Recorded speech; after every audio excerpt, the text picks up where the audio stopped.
Et si Naruto et Sasuke affrontaient Gojo et Sukuna dans un duel, qui l'emporterait? Ce serait un combat légendaire entre deux duos mythiques venus de deux mondes totalement différents. On commence directement par Gojo. Son infini n'est pas une défense classique, c'est une manipulation de l'espace lui-même. Il crée une distance infinie entre lui et toute attaque. Qu'il s'agisse d'un coup, d'une onde d'énergie ou même d'une explosion, tout est ralenti à l'infini avant de l'atteindre.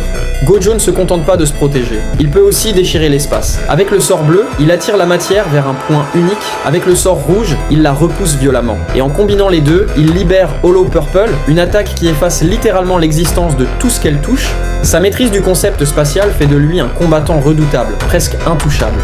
À ses côtés, Sukuna, le roi des fléaux, un démon cruel, sadique et calculateur. Il aime faire souffrir, déchiqueter lentement, détruire pour le plaisir. Sa vitesse est supersonique, ses réflexes dépassent ceux de l'œil humain, et quand il déploie son extension du territoire, tout ce qui existe dans son rayon est tranché en un instant, sans qu'aucune barrière ne puisse le contenir. Gojo et Sukuna ensemble forment un duo extraordinairement puissant. Mais en face, Naruto et Sasuke sont d'un tout autre calibre, mais voyons comment nos deux héros peuvent s'en sortir. On aura Sasuke contre Gojo et Naruto contre Sukuna. On commence direct par Sasuke contre Gojo. Sasuke pourra facilement résister à tous les sorts destructeurs de Gojo grâce à son Susanoo. Il pourra aussi utiliser la télékinésie à l'aide du Rinnegan pour outrepasser l'infini de Gojo puis le sceller avec Shibaku Tensei.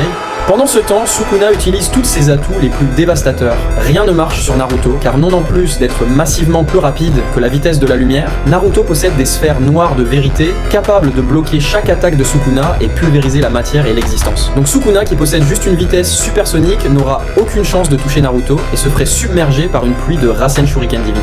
Comme il a été démontré plusieurs reprises, plus Naruto et Sasuke se battent côte à côte, plus ils deviennent puissants. Ils sont trop rapides et trop cheatés même pour des exorcistes et des fléaux de haut niveau. À la longue, la force, la vitesse et l'esprit d'équipe de Naruto et Sasuke leur permettraient de surclasser leur adversaire. Et ça se terminerait par une victoire écrasante duo Naruto-Sasuke. N'hésitez pas à me donner vos avis en commentaire. Et n'oubliez pas, Madara est le meilleur antagoniste du Big Three.